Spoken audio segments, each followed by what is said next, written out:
Bonjour et bienvenue dans votre nouveau numéro de Zoom Agro. Aujourd'hui, nous sommes dans l'exploitation de El Hadji Cheikh Ndiaye Wade. Nous allons parler de système d'irrigation qui a été installé mis en place par CPH, qui est une société qui s'investit dans la distribution des systèmes d'irrigation et tout ce qui est hydraulique. Et nous allons aussi après rebondir sur M. El Hadji Cheikh Ndiaye Wade qui va nous parler de façon générale tout ce qu'il a mis en place ici dans son exploitation agricole. Donc sans plus tarder, je vais vous laisser avec Cheikh Tidiane Rouma qui va nous parler de CPH et puis revenir sur El Hadji Cheikh Ndiaye Wade qui va nous parler de tout ce qu'il a mis en place ici dans son exploitation agricole.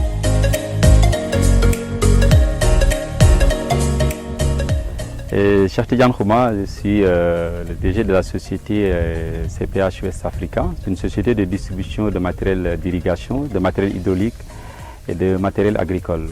Donc, nous sommes basés à Dakar, précisément à Liberté 6, en face de l'hôpital Sami municipal. Donc, CPH est une société spécialisée dans la distribution de matériel d'irrigation.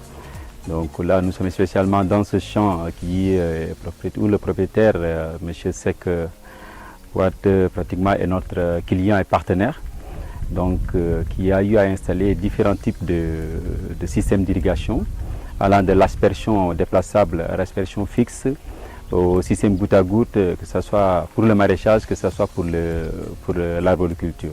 Nous avons eu à lui fournir aussi du matériel agricole, donc tout ce qui est motoculteur. Donc il dispose d'un motoculteur de 12 chevaux, le G131, la machine qui est beaucoup plus distribuée au Sénégal. Donc pour travailler dans les serres et dans certaines surfaces. C'est une machine qui est vraiment destinée à la culture maraîchère. Donc on a eu aussi à lui fournir aussi des motopompes. Donc une motopompe de marque Lombardini avec des moteurs Lombardini que nous avons aussi dans notre gamme de produits pour le système de pompage. Donc comme je dis au préalable, nous aurons l'occasion de beaucoup plus en parler en détail et puis faire voir les produits en tant que tels dans les actions.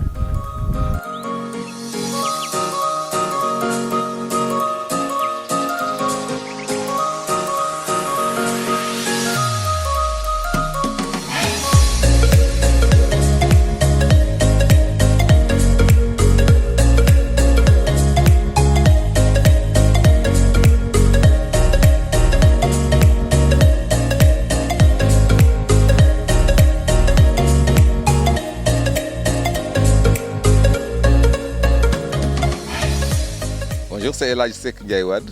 Donc, je suis exploitant agricole ici à Mbodiène depuis 10 ans. Donc, cette exploitation a été mise en place dans le cadre de la Guana et qui a été améliorée quand même par rapport aux objectifs que s'était fixé l'État. Donc depuis 10 ans, nous avons mis quand même beaucoup d'efforts ici. Nous avons investi beaucoup d'argent pour pouvoir vraiment mettre en valeur cette terre qui était complètement vide, il n'y avait rien du tout. Donc par rapport à ça, nous avons travaillé d'abord à chercher de l'eau. Nous avons mis en place des puits, après des bassins, puis un forage. Après le forage, donc, nous avons développé un système d'irrigation, beaucoup de systèmes d'irrigation, je dirais. Donc je pense qu'aujourd'hui, on peut vous parler de ce que nous avons mis en place comme le système d'irrigation par aspersion déplaçable, les asperseurs déplaçables, avec un système de goutte à goutte aussi, pour le petit maraîchage, notamment la production de poivrons. Système d'irrigation aussi pour la production d'arachides en contre-saison. Et nous avons aussi travaillé avec CPH, qui est une entreprise quand même qui évolue dans le domaine de la fourniture de matériel agricole, à obtenir tout ce système dont je vous parle, notamment les goûteurs, les gouttes à gouttes, le système goutte à goutte avec des gouttes à gouttes de 200 microns, les gouttes pour le maraîchage, les gouttes à gouttes de 1200 microns pour l'arboriculture, des asperceurs, on a mis en place quand même des asperceurs depuis l'année dernière. Nous avons aussi acheté un motoculteur pour nous permettre quand même de travailler des surfaces assez petites pour préparer les pépinières ou bien en tout cas pour faire des cultures sous serre. Alors ici, nous avons un système d'irrigation par aspersion déplaçable. C'est pour la production de choux. Donc c'est des asperceurs qui tournent sur un rayon de 5 mètres. Donc il faut les placer à 10 mètres entre les deux asperceurs pour avoir vraiment un système bien couvert, une surface bien couverte. C'est des choux qu'on exploite ici, qu'on produit ici. Pourquoi les asperceurs pour les choux? Parce que le système existait déjà. En tout cas, nous, on utilise toujours, dans la surface que nous exploitons, on essaie d'utiliser le système qui est déjà mis en place. Parce qu'il y a un réseau principal qui est déjà installé avec des tuyaux de 90 de diamètre, un réseau secondaire avec des tuyaux de 63 de diamètre. Et c'est sur ce réseau-là que nous mettons en place un système de goutte à goutte pour des parcelles de 1250 mètres carrés. Oui, 1250 mètres carrés, ou bien un système d'aspersion à la place, ou bien un système de goutte à goutte. Donc, dès que nous aménageons une surface, nous utilisons le système qui est sur place, qui est disponible. Bien entendu, si la culture, par exemple, fonctionne principalement, en tout cas, a priori, ça doit fonctionner avec un système de goutte à goutte, comme les poivrons. On met les poivrons là où il y a le goutte à goutte déjà installé. Okay. Donc là, vous avez un champ où vous avez mis de chaque côté pratiquement, vous avez divisé en parcelles. Et chaque parcelle, vous avez mis plus ou moins un système d'irrigation. C'est ça. Vous adaptez par rapport au type de culture. Voilà. Autant pour moi, c'est des parcelles de 2500 mètres carrés. Donc chaque parcelle est un quart d'hectare. C'est du 25 sur 100. Donc là, vous êtes sur une parcelle de 25 sur 100 où il y a des choux. Nous allons nous déplacer pour voir après une parcelle de 25 sur 100 où il y a du poivron avec un système de goutte à goutte. Une autre parcelle de 25 sur 100 où il y a de l'arachide avec un système de goutte à goutte aussi. Après cela, nous allons voir le motoculteur qui va tourner et vous allez voir ce qu'on peut faire avec ici, en tout cas dans le champ. Et là, vous travaillez sur combien d'hectares actuellement? Actuellement, je travaille globalement sur 10 hectares. Sur les 10 hectares, il y a quand même 5 hectares de maraîchage. 1 hectare pour les infrastructures comme le forage, la pisciculture que je fais aussi avec l'accompagnement de l'ANA. 4 hectares pour faire de l'arboriculture. Pour le moment, c'est ça. On a laissé quand même les autres 20 hectares en friche qui sont aussi quand même occupés par des bassins qui sont déjà creusés là, des bassins qui permettent d'avoir de l'eau, d'infiltration de la nappe phréatique. Comme à Mbodiène, on a l'eau à 3 mètres, nous avons élargi, nous avons fait des bassins. Donc, dans ces surfaces de 20 hectares, il reste quand même beaucoup de choses à faire. Bon, voilà, ici nous sommes dans une parcelle de production de poivrons. Donc, comme je vous ai dit, c'est des parcelles de 2500 mètres carrés. Et c'est des parcelles sur lesquelles nous avons mis des bions pour permettre quand même à la plante de s'épanouir en période hivernale, parce que les plantes n'aiment pas l'eau stagnante. Et donc, ce sont ces bions qui nous permettent de faire des cultures sans difficulté pendant l'hivernage. Le système d'irrigation mis en place ici, c'est un système de goutte à goutte, avec un écartement de 30. Mais nous avons planté quand même, on a mis les plants assez serrés. Donc, c'est des plants qui sont espacés de 20 à 25 cm. Donc, voilà, je pense que c'est un système qui fonctionne très bien. Les plantes s'épanouissent bien. Le désherbage est facile à faire. Et je pense qu'on peut avoir quand même une bonne production avec ce système, avec ces aménagements-là. Le travail du sol a été très très périlleux. Hein? Bon, je sais que sur de petites surfaces, on utilise des motopompes Griot que le CPH nous vend.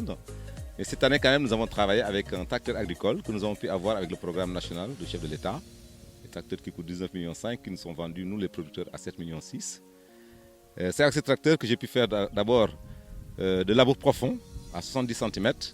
C'était pas facile, il fallait mouiller d'abord le sol parce qu'en période sèche, pour faire du labour profond, c'est pas évident. Après, nous avons fait des bions avec une bionneuse que nous avons aussi acquise dans le programme agricole. Et après les bions, nous sommes passés avec le rotavator pour amoublir un peu le sol. Donc c'est un travail assez lourd, mais même c'est ça quand même qui permet d'avoir un sol bien aménagé pour permettre à la plante de bien s'épanouir, aux racines de bien se développer et puis d'être vraiment dans une situation où les pluies ne nous poseront pas de problème. Pour installer un quart d'hectare un système goutte à goutte, comme ici, ce sont des bions et il y a un espacement assez grand quand même entre les bions, parce qu'entre les bions, quand même, il y a après 1 mètre à 1,50 m.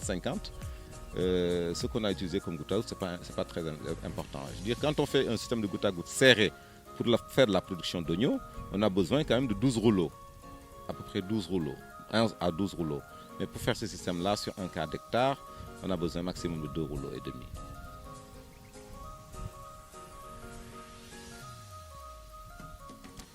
Le système d'irrigation goutte à goutte quand même rend l'agriculteur beaucoup plus autonome. Aujourd'hui, pour faire du goutte à goutte, je n'ai pas besoin de personnel, moi. C'est installé, je n'ai plus besoin que de sécurité. C'est comme j'ai un système solaire qui fonctionne pour faire sortir l'eau du forage. Dès que le soleil est là, l'eau sort. Et moi, je n'ai besoin que de tourner des vannes pour faire mon irrigation avec le système de goutte à goutte. Alors que le système d'aspersion déplaçable, il faut avoir quand même un ouvrier qui est là, qui reste là, qui contrôle, qui suit chaque 2 heures pour vraiment déplacer les asperceurs. Sans compter le fait que, bon, pour quelqu'un qui achète de l'eau, moi je n'achète pas parce que j'ai un système solaire, mais en tout cas si on veut optimiser de l'eau, il faut quand même mettre en place le système de goutte à goutte. Parce que quand même, on utilise 30 mètres cubes pour irriguer 1 hectare d'oignons avec le système de goutte à goutte. Avec le système d'aspersion, il faut compter 50 mètres cubes parce qu'il y a beaucoup de pertes et d'évaporation. Là, on va parler du lie flat, donc le système goutte à goutte avec une trempe avec le lie flat au lieu du tuyau PHD. Donc là, on a le lie flat où on a la possibilité de piquer sur les 2 côtés avec donc des départs avec vanette ou sans vanette. Ici, on a des départs sans vanette. Pourquoi la lie flat? Le lie flat donc, nous permet d'avoir une meilleure maniabilité donc, du produit. Donc quand vous finissez en fait de faire le champ et tout, pour nettoyer, donc on peut rouler le lie flat facilement. C'est des routes de 100 mètres. Et au niveau coût aussi, on a une différence de coût pratiquement de moitié par rapport à l'Anjou, pratiquement comme rampe. Donc là, on peut dire approximativement que le rouleau par exemple de 100 mètres coûte 75 000, alors que c'est l'Anjou, 50 mètres d'Anjou pratiquement qui vous coûte 75 000. Donc là, au niveau coût aussi, on a une différence. L'autre aspect vraiment important, c'est le traitement anti-UV qu'on a, qui nous permet d'avoir une meilleure résistance au soleil et au niveau de la durabilité dans le temps. Par exemple, je donne juste un exemple par rapport à la durée de vie. Ici, si on travaille avec un tracteur par exemple, un tracteur qui passe dessus, là ça fait rien du tout. Alors que si c'est l'Anjou pratiquement, si un tracteur passe dessus, ça veut dire que ça se casse. Donc ce qui fait qu'on note une réelle différence entre l'Anjou pratiquement et le lie flat. Donc c'est un nouveau système qu'on est en train d'utiliser pratiquement au Sénégal actuellement et qui est en train de faire vraiment un bon chemin. Donc voilà.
Donc là, on va procéder à la présentation de la machine, donc le motoculteur G131. C'est une machine avec un moteur de 12 chevaux, pratiquement qu'on a ici, avec un moteur Lombardini dessus. Donc avec un filtre à bain d'huile. Donc c'est un type de filtre qui est destiné au moteur utilisé dans les zones poussiéreuses. Donc comme dans un champ, il y a souvent de la poussière et tout. Donc on a le filtre qui est fait avec un filtre à bain d'huile, pratiquement qu'on a ici. Qu'on arrive à faire l'entretien tranquillement. Ça, c'est bien. Donc c'est monté avec une fraise donc de 85 mètres pratiquement de largeur. On a une machine qui fait un rendement de 2 hectares 2 par jour, donc de jour de 8 heures de temps, avec un moteur qui consomme entre 1 à 1,2 litres par heure. Donc par rapport à la consommation, par rapport au rendement, on a vraiment un rapport rendement-consommation qui est vraiment très acceptable. Et c'est une machine multifonctionnelle, vu qu'avec cette machine, on a la possibilité de mettre une dizaine d'accessoires. Donc là, on a le rotorvateur, qui est la fraise, qui joue le rôle principal en fait quand on parle de motoculteur. Il y a possibilité de mettre une barre de coupe en tournant le guidon en 180 degrés. On peut mettre une charrue, pratiquement, donc pour faire le labo, donc on appelle le kit labo. On peut mettre aussi un chariot, donc une remorque derrière, donc pour faire le transport du champ, pratiquement des produits du champ et tout. Et il y a possibilité de mettre aussi un butoir arrière fraise qui nous permet de faire des bions, comme ce qu'on a vu pratiquement sur l'autre champ. Donc là, c'est par rapport à la multifonctionnalité de la machine. Par rapport à la maniabilité, on a vu que ces motoculteurs en général ont toujours un pied devant qui nous permet de tenir en haut le moteur. Vu qu'ici, on a travaillé sur ces produits, on a travaillé sur la position du barycentre, de telle sorte que même si on laisse le produit, pratiquement il y a la fraise qui tombe par terre, par derrière, tandis que le moteur est toujours suspendu. Ce qui fait que ici on exerce moins de force. Il n'y a pas de pression à exercer ici pour faire travailler le rotorvateur. Vu qu'on a le rotorvateur qui est toujours en contact direct avec le sol d'une manière permanente. Ce qui fait qu'on peut travailler en biais avec cette machine, on peut faire tout le champ et on ne voit ni les pieds ni les roues. Et on se pose la question, qu'est-ce qui a travaillé la terre pratiquement dans le champ? C'est par rapport à cette possibilité-là, vu qu'on a la possibilité de travailler de ce côté-là ou bien en biais de ce côté-là. Donc parce qu'on n'a pas de pression à exercer en fait au niveau de la fraise pour que ça entre dans la terre, ça c'est d'un. Là il y a possibilité aussi de régler par rapport à la hauteur, donc par rapport à la hauteur de la personne qui travaille sur la machine. La maniabilité aussi, malgré qu'on a un moteur qui est très lourd, quand on laisse comme ça bascule vers l'arrière et on a la possibilité de le déplacer aussi manuellement. Une chose aussi très importante, en général les motoculteurs qu'on a l'habitude de voir au Sénégal, c'est des motoculteurs où on a des croix. Sur cette machine, il n'y a pas de croix de transmission. On n'a pas de croix sur cette machine. Donc c'est une machine où la croix en général c'est un produit consommable, donc qui se coupe de temps en temps, qui a besoin de changer de temps en temps. Tandis qu'ici on a le moteur qui est accouplé directement à la boîte par un système d'engrenage pratiquement très simple, qui n'est pas en fait, on n'a pas un système d'engrenage avec des dents, mais un système d'engrenage conique, donc qui nous permet d'enclencher ou de désenclencher la partie vitesse et aussi la partie pratiquement rotorvateur. Ce qui fait qu'on a une sécurité totale sur cette machine parce que la machine peut tourner, on peut faire marcher le moteur et vous pouvez mettre la main partout, il n'y a aucun élément tournant qui va vous faire mal. Donc là on a travaillé vraiment sur la sécurité. Une chose importante qu'on a aussi sur cette machine, qu'on a sur toutes les machines made in Europe, pratiquement, c'est ce système-là, on appelle le système auto-stop. Ce qui nous permet, je donne juste un exemple, avec cette machine, comme l'engrenage pratiquement est mécanique, il y a possibilité, si on met une vitesse arrière, là on déconnecte directement la fraise arrière, ce qui fait que même si on va marche arrière, la fraise ne peut pas, si la fraise vient au niveau des pieds, que la fraise ne vous fait pas mal. Donc là c'est une sécurité. La seconde sécurité c'est que vous travaillez avec une seule main avec cette machine. Donc là c'est le système automatique qu'on appelle auto-stop. Ça c'est l'embrayage en fait qui te permet de faire marcher la machine. Toutes les actions de la machine sont faites à partir de cet embrayage là. Donc ce qui fait que si vous avez en marche arrière, j'enclenche la marche arrière avec celui-là, je mets la marche arrière là. Donc il y a les fraises qui s'arrêtent, ça c'est d'un. La deuxième sécurité c'est que si je fais en marche arrière et que je trouve un bout de bois derrière, je cogne le bout de bois et je tombe, là j'abandonne le système autostop et la machine s'arrête. Donc il n'y a pas possibilité que la machine vous vienne pratiquement dessus. Donc là c'est la sécurité, c'est une sécurité primordiale, vu que c'est un produit destiné à travailler seul dans un champ de 2 hectares, 5 hectares ou 10 hectares. Donc là il doit y avoir aucun élément pratiquement tournant qui doit vous faire mal. Ce qui fait que donc au niveau maniabilité, multifonctionnalité et la sécurité, la machine regroupe pratiquement tous ces aspects-là. Après, on va revenir au niveau coût, rapport qualité-prix qu'on pourra voir au niveau de notre négoce CPH, donc au besoin si vous passez là-bas.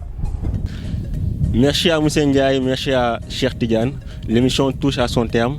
Nous vous donnons rendez-vous la semaine prochaine pour un nouveau numéro de Zoom Agro. Merci et à très bientôt.